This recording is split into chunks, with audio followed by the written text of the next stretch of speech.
as much as we have a commercial mission, and the two are not in contradiction. We care for our brethren in the so-called bottom of the pyramid, and we have demonstrated that insurance and investments are not for the rich. They are not for a small elite. They can even be accessible for the ordinary mama boga. They can be accessible to the man in the Juakali in Kamukunji.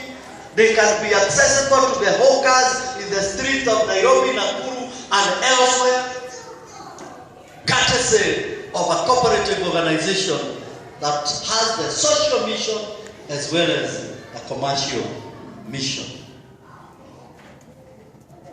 So when I talk about the micro sector, it is something that is very important in terms of promoting social and economic justice.